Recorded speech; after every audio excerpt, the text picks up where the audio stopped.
Are you knocking this country? Are you saying something against America? Against it? I should be positively astounded to hear of anything that be said for it. Why, the whole bloody place is the most unspeakable matriarchy in the whole history of civilization. Look at yourself and the way your wife and her strumpet of a mother push you through the hoop.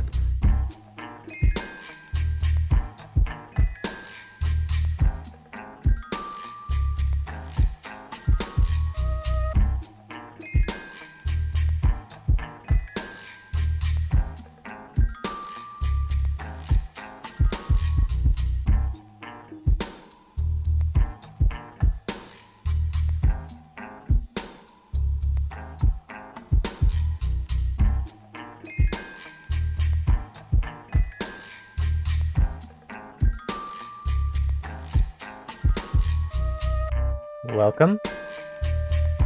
Willkommen. Willkommen. Ja.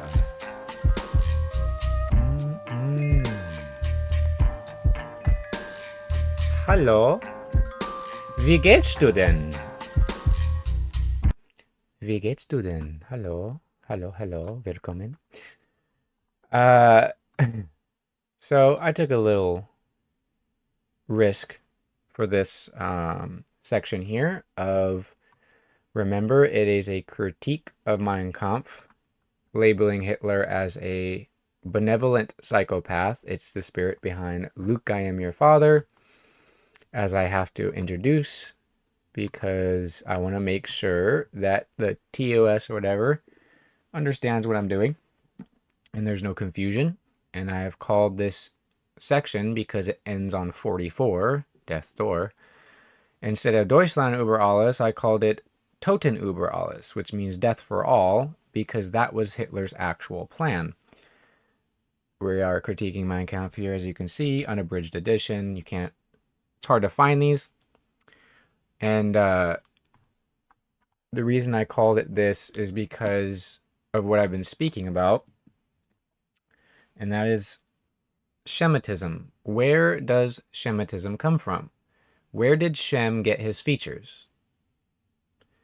Where did Japheth get his features? Where did Ham get his features? Well, scripture tells you the spiritual comes first, then the physical. That's why these people who worship Satan end up looking like gargoyles, because the spirit comes first and they literally turn into it. I've seen them where they're nice, they grow up Christian or whatever, and then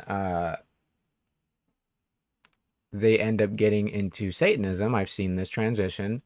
Their face starts to look more and more evil, especially if they start before their body is done forming, before they have their adult body. That's why it says, train up a child in the way he should go, and he will never depart from it. I believe in the Proverbs. So it's telling you, if you train up a child in a certain way, his literal body and facial features and skull will conform to that. So if you uphold Abrahamic faith and belief, if you uphold Mosaic law and the prophets, if you uphold Mashiach and his message, in the real Hapsara, in the real good news, the real gospel, then your children will grow and express Shemitic features. So when Hitler wants to demonize these features, he's literally telling you that anybody who takes on Shemitic qualities should be looked at as an enemy. Now, if I'm correct on this, which I believe I am because scripture upholds it, any German, even after 1,000 years, if they go by the Torah and Mashiach and his teaching, they will express Shemitic features. They will look like me. This is what a Germanic, Eastern European looks like when he desires Abrahamic teachings and respects them from childhood. This is what an Eastern European or Germanic man looks like if his mother did the same thing and then gave him a Hebrew name. It just strengthens it. So it's Stephen or Zaphan, your middle name is supposed to actually be your maiden name. So if somebody's last name is Adams and they marry somebody whose last name is, let's just say Stevenson, then the woman would then become, let's just say her name was Mary. It would be Mary Stevenson Adams. That's actually how the names are. I learned that because a Sheshak police officer gave me a ticket, gave me a warning for speeding. And it said middle name or maiden name. And I'm like, that's interesting. So technically, my middle name being Michael, that means that's my maiden name. That means that's my virgin name, is really literally what maiden means. So that means I would come from the family of Michael. Now, I don't know if any of my ancestors had the last name Michael, but there is the Archangel Michael, and he is in charge over the people of Israel. Very interesting, given my journey. So Zaphen Michael Shemiramoth, that is my name. If I married a woman, let's just say her name was Mary. Let's say her name was Mary Adams, and she married me. She would then become Mary Adams Shemiramoth. Whatever her middle name was before, she would lose that. That's how it works. It was to track genealogy. The reason if you don't know that, it's because the education system doesn't want you knowing these things. They don't want you tracking who you came from. They don't want you knowing who you are. They want you to be in the dark. So it's a perfect introduction to this section, which ends in 44. So that's why I called it Toten über alles. Because if Hitler's plan, or any of these people who have a similar plan, if they actually implement it, it will be the death of all mankind. Because oppression is actually what makes these beliefs come out. That's why whenever they try to persecute Shemitic features, it just made them procreate more. And and then if they taught the Egyptians or the Romans or wherever they were at, it would actually express these genetics out. So it's not even... The only reason why it can be a blood thing is if 4 or 5 generations adhere to Abrahamic principles, then you're more likely to be born with those features. Do you understand? This is why it's called a physical blessing, while it's also a spiritual blessing, because the spiritual comes first. That's why he said the promise to Abraham was, in you, then all the nations shall bless themselves. The literal Hebrew is bless themselves. Gee, how they do that? Because they submit to the philosophy, the theology, the wisdom. They will express Shemitic features rather than an elongated skull of us versus them, or a circular skull of me against the world. You get a Semitic skull. Nobody's my enemy. Everybody's my brother. They all come from Adam. That's why I believe Hebrew is Adam's language. And the Shemites are the ones who preserve that. And the psychology is given to you in Shem, Ham, and Japheth, and how they treated their father when he sipped a little wine, thinking of the future and past. And if anybody's ever sipped wine while they were thinking, they know it's pretty easy to drink a bit too much. So he went back to his tent. His body was hot because that's what wine does. And unfortunately, he was naked, but it was his tent. You know what I mean? So Ham didn't knock or give a greeting. He just walked right in there, very one-dimensional and immature. Then he saw his father naked. Apparently thought it was funny because he wanted to go tell his 2 brothers. And Japheth, the elongated skull, said, well, I do think I have enemies, but I protect my own kin. And Shem's like, nobody's my enemy. We all came from Adam. So they both had respect for their father instead of mocking him like the immature Ham. And they went backwards in their tent with a sheet, and they covered Noah's nakedness. And it has to do with knowledge and how Hamitic peoples have always historically been into witchcraft and things that they're not supposed to do. That's Egyptians were Hamitic, the pharaohs were Hamitic. There's white skin and black skin and brown skin, Hamites, Japhethites, and Shemites. Anybody who teaches you that a skin color is an ethnicity is false. Skin color is not an ethnicity. There's all kinds of skin colors for people of Ham, people of Japheth, and people of Shem, because it's spiritual that comes first. That's why the perfect mix for a sorcerer they like to use is somebody who's already developed the Semitic features, but then they convince them with like Kabbalistic stuff to promote witchcraft, and they become very powerful sorcerers or sorceresses. And I've explained that a couple times in past streams, but this is the introduction to the fourth installment of All Roads Lead to Rome, Rhodes, because it's a play on words of Cecil Rhodes. And it is windy outside and might rain. So in case you hear some background noise, that's what that is. And another quick once over here. The dragon in Revelation is Eastern religion. Taoist, Buddhist, Hindu. It's Manchuria to China to India. And it includes parts of Russia. Maritime beast is Soviet Roman or even Macedonians, always surrounding Hebraic societies, like the Greeks got their alphabet from the Hebrews, so they surround them and try to Sovietize their language. I use Soviet as a blanket term. To me, it's like the Goa'uld in the what was that? Stargate show. It's like a symbiote. It's like a spiritual thing. Like in Revelation, where it says they're all of one mind and all do the same will. Yes, because that's what I call Soviet. So the 10 horns are the strategoi, very interesting.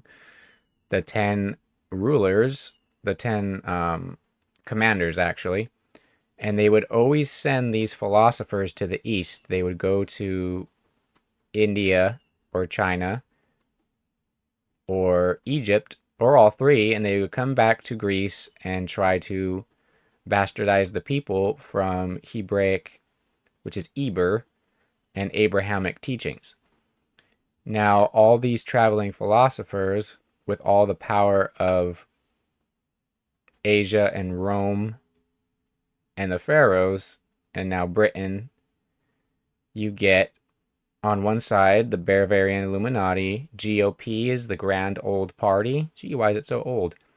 The WHO, the WHO, the WEF, OPEC, the Belt and Road Initiative, and APAC and APAC. Now, APAC means to restrain. So the Asia Pacific something.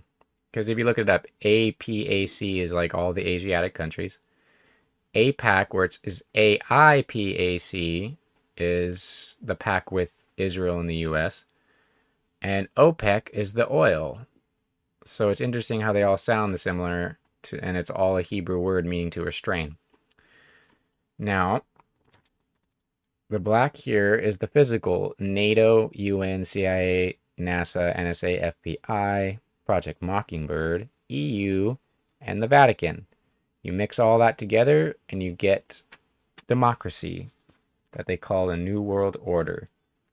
And they try to spread it everywhere, and they try to manifest Antichrist through it, because the American elections are about 3 years and 6 months that they exercise power, because there's supposed to be a leniency for a peaceful transition of power. So it's not actually 4 years. It's actually 3 years and 6 months, which is the exact time that the beast blasphemes in Revelation. And I think they even mention that many days in the book of Daniel also. So Old Testament and New Testament. It's the whole beast system right there. And all those things are what influenced Adolf Hitler, which I call Mr. Hittite because he had a Hittite nose and he worked for the pharaohs in Rome. The Germanic Roman emperors of the so-called Holy Roman Empire. I should call it the Homer Roman Empire. That'd be funny. That's where you actually get America. It's actually Homerica. It's Homer. The Simpsons. Yes. They had Semitic writers, and this is why they try to get rid of Semites in Hollywood and everything. Because they're funny, they know history, and they make funny wordplay. You know who that bothers? The Japheth and Hamite skulls. That's what it bothers. And Adolf is in between a Hamite and a Japheth skull. That's why he has a struggle. He wants to tell people that he's the master race, even though he struggles in his mind. How ironic is that? And they helped create a lot of genetic testing. China does a lot of genetic testing. They have bioharvesting labs in the US that Planned Parenthood sells biomatter to. You have to look that up yourself because it's quite disturbing. And the people who expose it get thrown into prison in this country. That's democracy, though, isn't it? As long as people vote for it, as long as there's some majority somewhere that's allowing it, then it just keeps happening. It's a failing system. It's always been a failing system. So that's my introduction to this part. I do it in 4 parts the first 2 times, and then the last is 3 parts, so it comes out to 11. And I explain in previous episodes why I do that. So this is page 148 now at the 17-minute mark. And let me read the last paragraph, actually. He says, the time seemed to have arrived for proceeding against the whole J gang of public pests. See? And I say J's because I don't know if TOS is going to not understand that I'm reading from a book and I'm critiquing it. So I say J's instead of Jewish because he actually, what he's describing is a Soviet, but he's calling them what they want to be called. Because they pretend to be people. They pretend to be Russians. They pretend to be Angles and Saxons. Like I repeat over and over, the British elite are not, the British royals are not Anglo-Saxon. They're not even Norman. The people who rule France are neither Gaul nor Frank. The people who rule Germany are not Saxon or Frank. The people who rule Russia are not fully Russian. They're Soviet. They're Roman Egyptian, specifically Pharaonic. That's why Putin, his last name, Putin, Put was a brother of Egypt or Mitzrayim. So Putin basically just means the people of Put. So he is not Russian, he is Egyptian.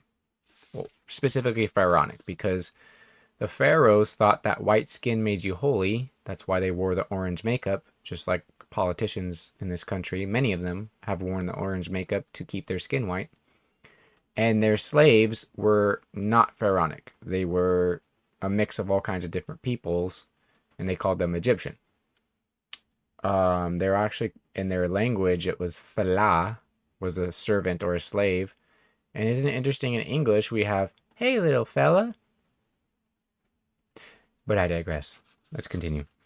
So Mr. Hittite says we should just get rid of all of them, which means anybody in Germany who expresses Semitic features naturally, because we all come from Adam, it's literally a philosophy of death. So Mr. Hittite says, then it was that action should have been taken regardless of any consequent whining or protestation. Wow. At one stroke in the August of 1914, they like Augustus. They like praising Augustus by doing things in August. All the empty nonsense about international solidarity was knocked out of the heads of the German working classes. A few weeks later, instead of this stupid talk sounding in their ears, they heard the noise of American-manufactured shrapnel bursting above the heads of the marching columns. as a symbol of international comradeship. Now that the German worker had rediscovered the road to nationhood, it ought to have been the duty of any government which had the care of the people in its keeping to take this opportunity of mercilessly rooting out everything that was opposed to the national spirit. People like him will use vague terms like that. National spirit. What is that? Because, like I said, German is the same as American. It doesn't mean anything. Germany has never been heterogeneous, and in the 14 and 1500s, war literally exterminated 30 to 50 million Germans. So who is German to this man? It's anybody's skull that isn't Semitic. You understand? He's just going after skulls. By this time in history, when he's writing this, they already have that skull map I show you. So this map here is from late 1800s to early 1900s. Where's it at here? So there's two types here. Hamitic is the circular one, and Japhethite is the elongated one. You mix those right in the middle. The mixture of those two is Shemitic. So in this map, the white is the elongated skulls and the black is the Hamitic skulls. Now everywhere in gray or dark gray is Shemitic, and some of these are mixes, and it gives what they mean down here. So broad heads are black, long heads white. On the map, though, remember that's not skin color it's talking about. So if you look in Africa, most of them are elongated skulls. But on the Mediterranean coast, Egypt, Ethiopia, Sudan, the Congo, and South Africa, and the coast of Madagascar, Saudi Arabia, Spain. Look at the US here. Ooh. See, because in the late 1800s, you still had more Native Americans, didn't you? But Sheshak seems to try to sweep that under the rug. Here's Europe. So they all knew this when Hitler wrote this book, and that's what they're trying to get rid of. If you look at that African map, all the places with Shemitic skulls are where the most persecution of Africans happened. Most of the Africans shipped to the US in the slave times were Shemitic Africans. Most of the whites, the quote white slaves in America before the Civil War, they were all the Shemitic Europeans, the Irish, the Scottish, the Germanic, and the Eastern Europeans. All the ones Hitler critiques, Slavs and Croats and Czechs. Italians, Semitic Italians. And what did they do in America? They persecuted the Irish, the Scottish, the Italians. Go look it up. They crucified Italians. Go look this stuff up. So why do you think... So literally they just ship all the Shemitic people and all the Christians to America to get them out of the way.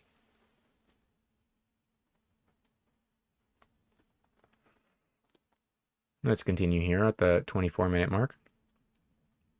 And Hitler speaks a lot of good about America and England. He dropped leaflets and gave all kinds of warnings to England before he bombed them because he was warning their British elite. And the British elite fled to Canada and other areas. So the only people Hitler was bombing in England were peasants and regular citizens.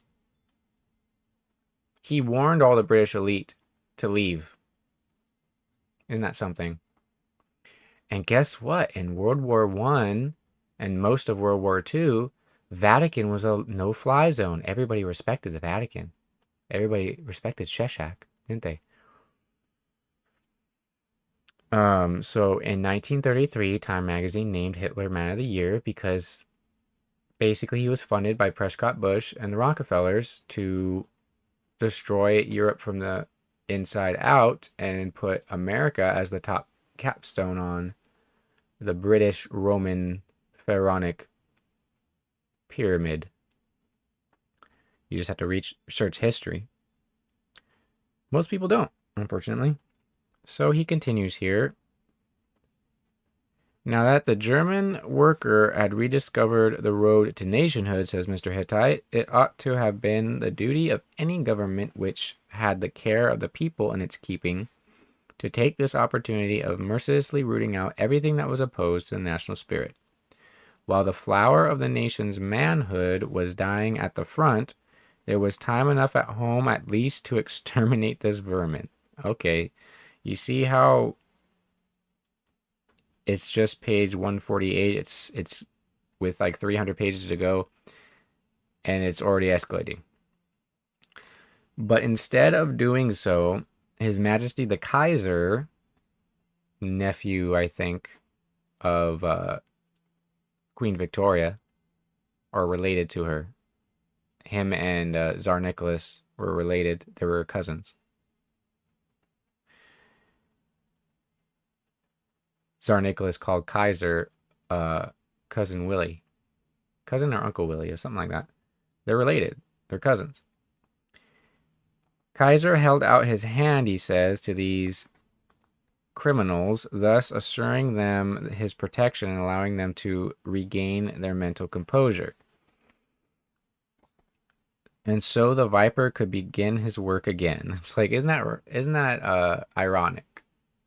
Remember the first installment I did of this? It shows a red viper, or a red fanged snake, for that matter. He continues, this time, however, more carefully than before, but still more destructively.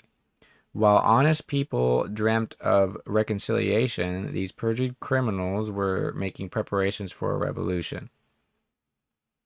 Okay, so why are you writing this book?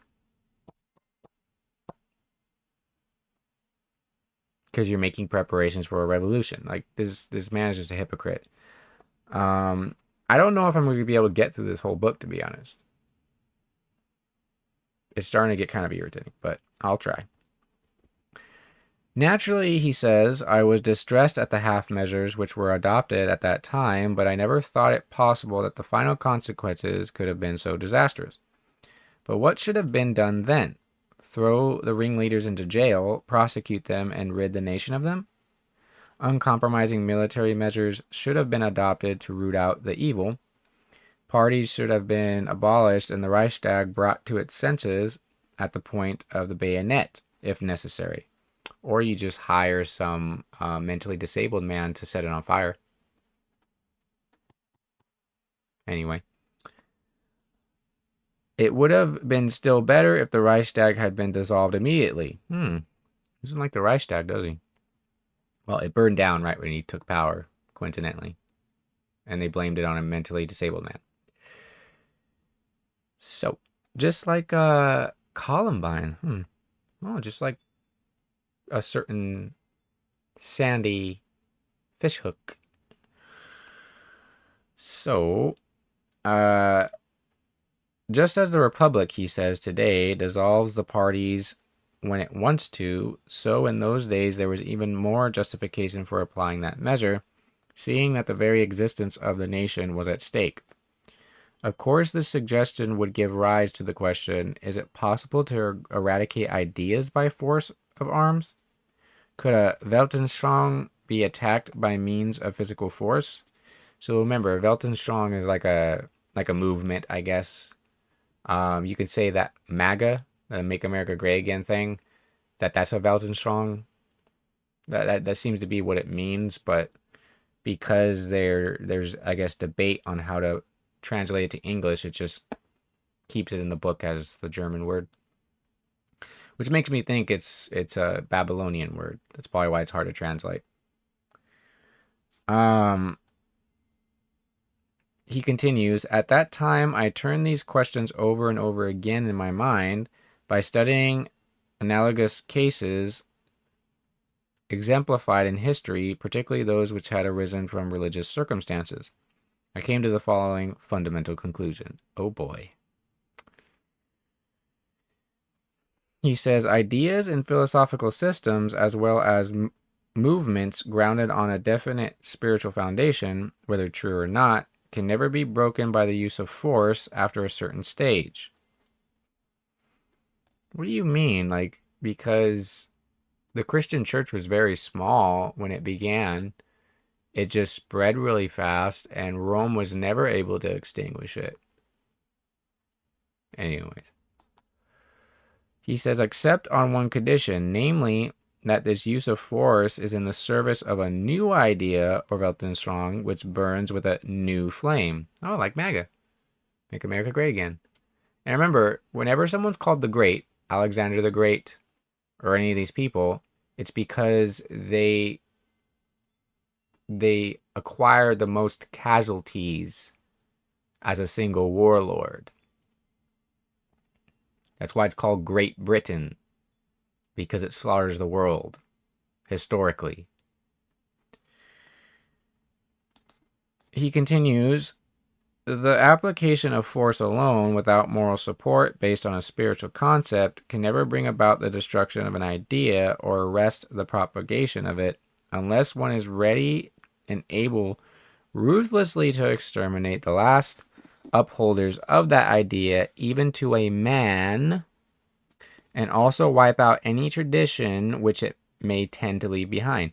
So this is why I speak to people online and I ask them, do you know who Thomas Watson is? And they say, I don't know, or I think I heard of him. And I'm like, well, he was the founder and CEO of IBM, first computer chips and computers, International Business Machines. And it is a historical fact. You can read, there's a book by Ezra Black called IBM and the Holocaust. And it's a very expensive book, apparently, because they don't want you knowing this information. If I wrote that book, I would make it as cheap as I possibly can. Maybe he actually did that. I don't know. But a lot of times it's like $150, like $200 for this book. It's a very, very large book. And at least in the Holocaust Museum in Israel, and I'm sure any other place, they still have the IBM punch cards. And they admit that when they wrote the numbers on people's arms and stuff, that was IBM's technology. So I wonder, why does decades later, the modern IBM AI system is honoring this man, and it's called Watson. And before I even knew this stuff, but for some reason the name, when I heard of the AI as Watson when it was first coming out, I'm like, I don't like this. It sounds like, elementary, my dear Watson. Like, there was something weird about it. I didn't like it. But now I know why. Because it slaughtered many of my ancestors. They still have the name International Business Machines. They're still allowed to do business by that name. And they still honor the founder, even though it's a historical fact that he helped a genocidal maniac kill, steal, and destroy.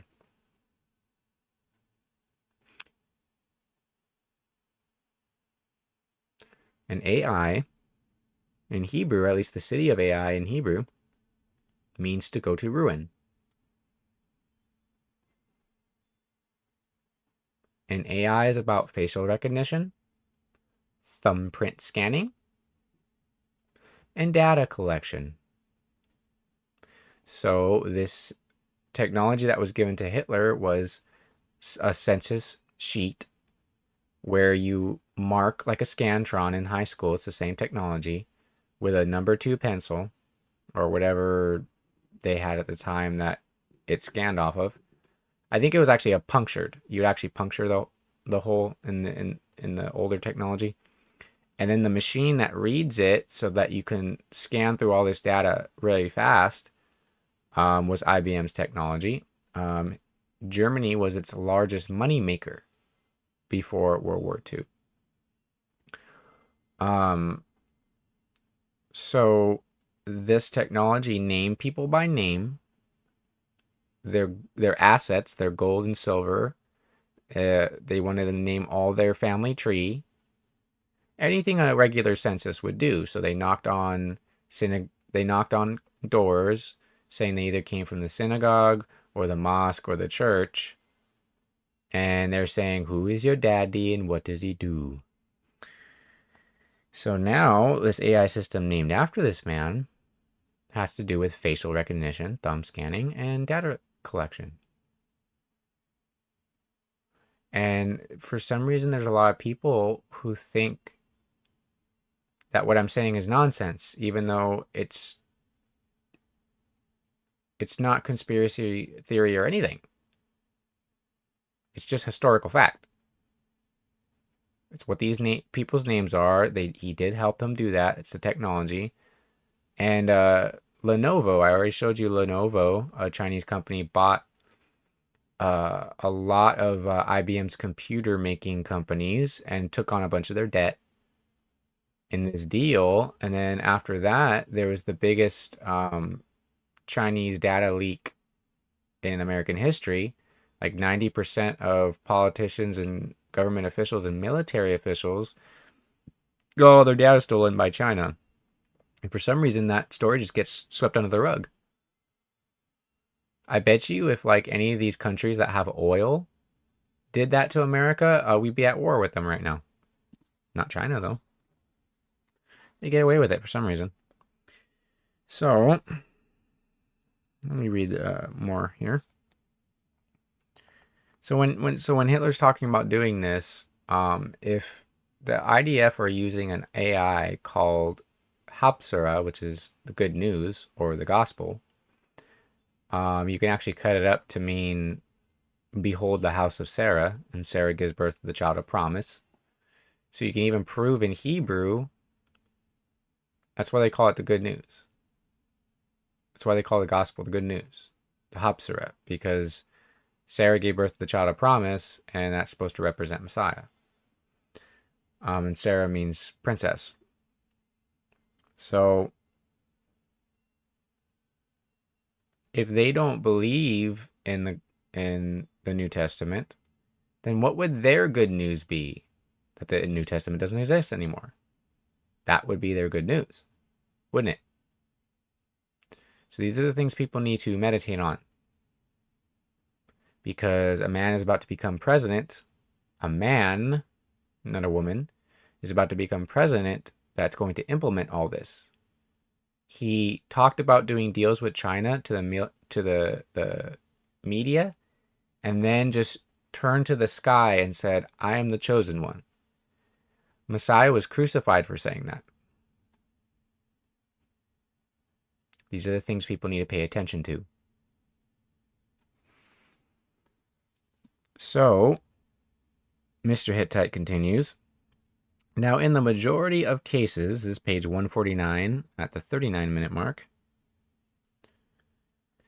he says, now, in the majority of cases, the result of such a course has been to exclude such a state, either temporarily or forever, from the community of states that are of political significance, but experience has also shown that such a sanguinary method, these Babylon words are difficult for me to pronounce. They're fluff words that usually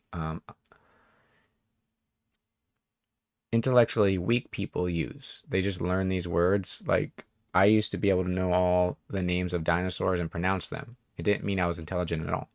It just meant I was good at pronouncing it. They're like, oh, you can say Pachycephalosaurus. That's so cool. I'm like, it's not hard to say. What's going on here? So anyway,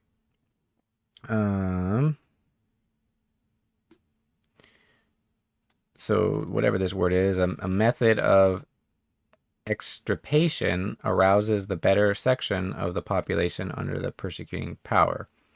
As a matter of fact, he says, every persecution which has no spiritual motives to support it is morally unjust and raises opposition among the best elements of the population. So he's telling you that his future movement will be a religion. But he doesn't mention God at all. Isn't that weird? he says providence and fate and all this stuff. He only said divine providence like once or twice or something like that. Let's see. Raises opposition among the best elements of the population. So much so that these are driven more and more to champion the ideas that are unjustly persecuted. With many individuals, this arises from the sheer spirit of opposition to every attempt at suppressing spiritual things by brute force. Yes, you're supposed to discuss things. You're supposed to have discussions, and whoever's theology, philosophy makes the most sense, especially in regards to the natural world and how it works, and history, then they win. And but it's up to people to accept it or deny it. So he continues, in this way, the number of convicted adherents of the persecuted doctrine increases as the persecution progresses. Hence, the total destruction of a new doctrine can be accomplished only by a vast plan of extermination. Isn't it interesting that when I start this section with the name Toten über alles, he starts saying that word a lot. Like, he was kind of hinting at it throughout the book in various ways, passive-aggressively. Now, coincidentally, in the section that I name this, he's saying it a lot. This is only like 2 pages. He said it a couple times. He continues, but this, in the final analysis, means the loss of some of the best blood in the nation or state. And that blood is then avenged because such an internal and total cleanup brings about the collapse of the nation's strength. Yet he's going to do it anyway, right? And such a procedure is always condemned to futility from the very start if the attacked doctrine should happen to have spread beyond a small circle. Remember, he's going against the Old and the New Testament, and you'll see that more. He'll manifest it more as the book progresses.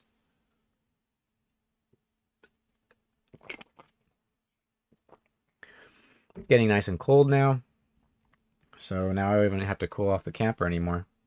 I can just start the next part right away. Get things done faster. Eat some food.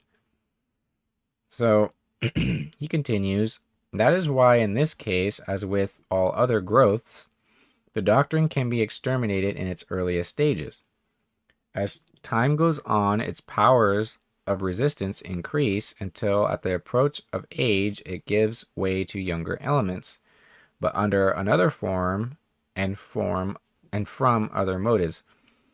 So he's kind of explaining to you what America is all about and what the indoctrination system of Europe is. It's trying to get rid of it. That's why it's actually anti-Semitic. And it's very, very strange that all my life, especially starting in high school, it seems that people have always tried to surround me who give credit to Hitler and Nazis or try to say that it's good. I've had friends in high school where I can't go over it all. It's just so strange that it's what Messiah said in his rebuke to the Pharisees and Sadducees. He says, you go over land and sea to make one single proselyte, and when you proselytize them, he's twice the child of hell that you are.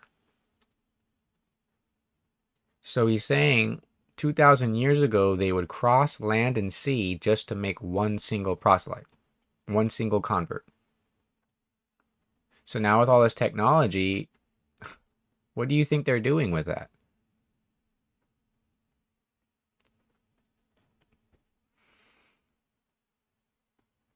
So he continues here, Mr. Hittite. The fact remains that nearly all attempts to exterminate a doctrine without having some spiritual basis of attack against it, and also to wipe out all the organizations it has created, or denominations, have led in many cases to the very opposite being achieved, and that for the following reasons. See, this man was trying to figure out how to get around the natural progression of life. It's like you're fighting an ideology and a belief that's true. This is why it keeps failing when you try to go against it. And so he's trying to figure out how to get around it. And this was before the internet. This was before security cameras and all that. Do you understand? When sheer force, this was before the UN, no. This is before the UN and League of Nations and all that had internet. They had telegraph, they had phone lines. That's why World War I and II were so great, so vast, and so many casualties, because they had the phone technology. So what do you think they're trying to use the technology for right now? It's trying to get rid of these ideologies. And he's trying to say this is why the attempts to get rid of them fail. Let's see what he has to say here. He says, when sheer force is used to combat the spread of a doctrine, then that force must be employed systematically and persistently. This means that the chances of success in the suppression of a doctrine lie only in the persistent and uniform application of the methods chosen. Common Core. The moment hesitation is sown and periods of tolerance alternate with the application of force, the doctrine against which these measures are directed will not only recover strength, but every successive persecution will bring to its support new adherents who have been shocked by the oppressive methods employed. The old adherents will become more embittered, and their allegiance will thereby be strengthened. So the reason why these things can't be fought against, Torah and Scripture in general, both Old and New Testament, is because our weapons are not physical. Our weapons are our words. We make plausible arguments. We take out strongholds that are ideological. Do you understand? So we will always have the power. We don't have to purchase our mouths. We already have one. We don't have to purchase a throat. We already have one. You have to purchase swords. You have to manufacture swords. You have to purchase guns. You have to manufacture guns. You have to manufacture tanks. Like the song. There's this Irish song. Armored cars and tanks and guns aim to take away our sons, but every man must stand behind the men behind the wire. It's an interesting song. Johnny, I Hardly Knew Ye. Listen to Johnny, I Hardly Knew Ye. That's a very, very powerful song. With your guns and drums and drums and guns, hooroo, hooroo. With your guns and drums and drums and guns, hooroo, hooroo. It's to the tone of the ants go marching. So he continues here. Therefore, when force is employed, success is dependent on the consistent manner in which it is used. Oh, what does Trump say all the time? Strength through force, or peace through peace through strength, or like something like that. I think it's one of those John Birch Society sayings, you know.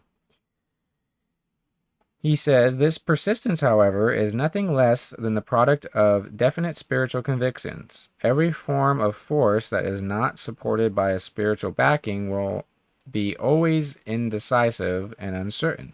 Such a force lacks the stability that can be found only in a Weltanschauung, which has devoted champions. Such a force, it says now, page 150, at the 49-minute mark.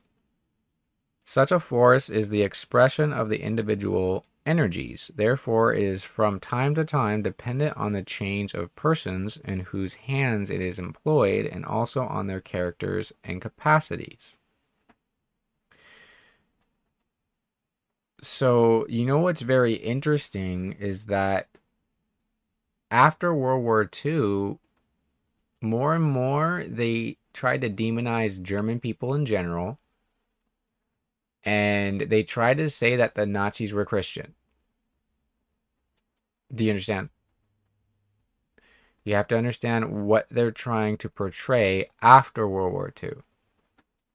All the wars leading up to now, and then, of course, the Watson AI and the AI being used in the war in Gaza, which the IDF either don't know about, or they don't want to talk about it, or they blatantly lie and tell me it doesn't exist, even though their own people are petitioning their government to give them a full disclosure of how they're using it, because their dad or their grandpa probably told them, yes, IBM did this. Their punch cards are in the Holocaust Museum. And they're like, really, Dad? Like, oh, they're using AI against Hamas. It's like, wait a minute, they're training AI for war. It's like, yeah. It's like, I don't want them doing that, even against our enemies. When they see AI, they might even hear the Hebrew word for going towards destruction, for the city of AI in the Torah. So he continues here. There is something else to be said. Every Weltanschauung, whether religious or political, and it is sometimes difficult to say where the one ends and the other begins. It's an interesting comment. Fights not so much for the negative destruction of the opposing world of ideas as for the positive realization of its own ideas. Thus its struggle lies in attack rather than in defense. It has the advantage of knowing where its objective lies, as this objective represents the realization of its own ideas. Inversely, it is difficult to say when the negative aim for the destruction of a hostile doctrine is reached and secured. For this reason alone, a Weltanschauung which is of an aggressive character is more definite in plan and more powerful and decisive in action than a Weltanschauung which takes up a merely defensive attitude. If that were true, then these people he's calling his enemies wouldn't exist.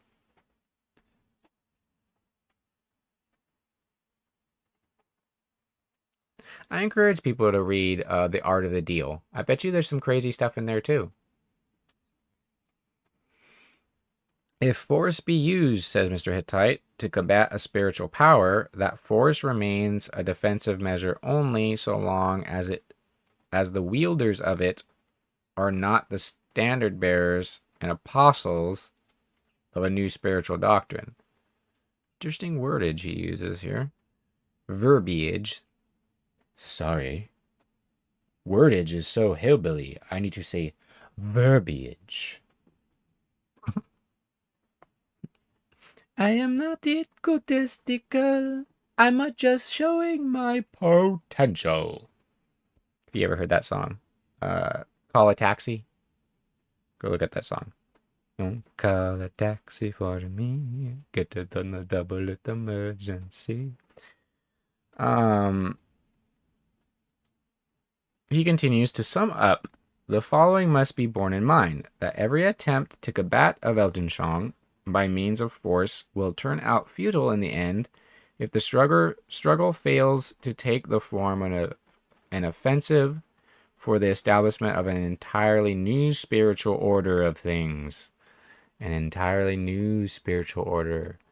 A novo ordo seclorum, you might say.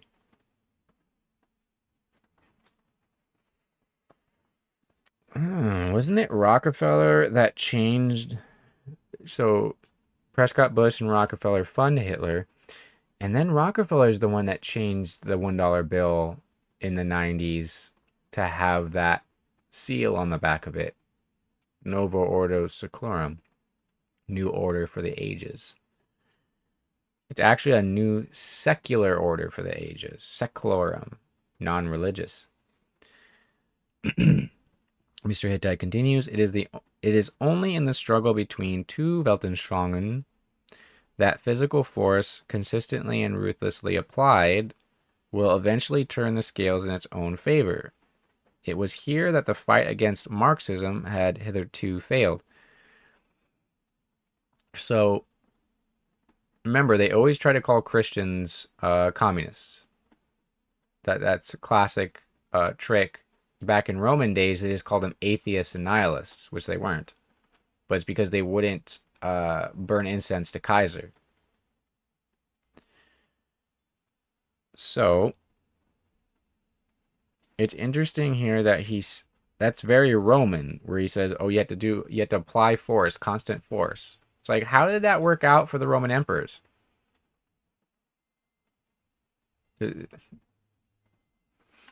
What he actually struggles with is the knowledge that he's doomed to fail, but he's trying to do it anyway. It's like Haman. Haman's doomed to fail, but he just does it anyway. So he continues, this was also the reason why Bismarck's anti-socialist legislation failed and was bound to fail in the long run, despite everything. It lacked the basis of a new Weltanschauung for whose development and extension, the struggle might have been taken up. To say that the serving up of drivel about a so-called state authority or law and order was an adequate foundation for the spiritual driving force in a life or death struggle is only what one would expect to hear from the wiseacres in high official positions. So law and order, you hear that a lot from Trump's mouth, where it's like law and order. What law? What order is what I want to know. Because there's no order in Roman law, from how I see it. It's just enforcement to keep people in check rather than to better their lives. He continues, it was because there was no adequate spiritual motives back of this offensive. Okay, sometimes the wording is kind of weird here. So I'm not actually making mistakes. I'm reading exactly how it's written. It says, it was because there were no adequate spiritual motives back of this offensive that Bismarck was compelled to hand over the administration of his socialist legislative measures to the judgment and approval of those circles which were themselves the product of the Marxist teaching. Thus a very ludicrous state of affairs prevailed when the Iron Chancellor surrendered the fate of his struggle against Marxism to the goodwill of the bourgeois democracy. You see, he claims German democracy is different and it's going to be better. It's like, okay. It's just the same lie over and over and over. This is the 58-minute mark. He left the goat to take care of the garden. That isn't going to age very good for this man. But this was only the necessary result of the failure to find a fundamentally new Weltanschauung, which would attract devoted champions to its cause and could be established on the ground from which Marxism had been driven out. And thus the result of the Bismarckian campaign was deplorable.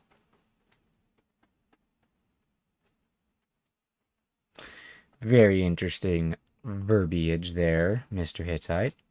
And with that, I'm going to end this section, because remember, I cut it up into hours so that I can repost it on Telegram.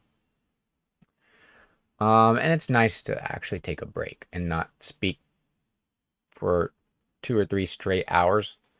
Having like 15 minutes in between to maybe eat something or drink something is very nice. So I'll start some music for you guys to end this section. I'll do this one. This one's funny.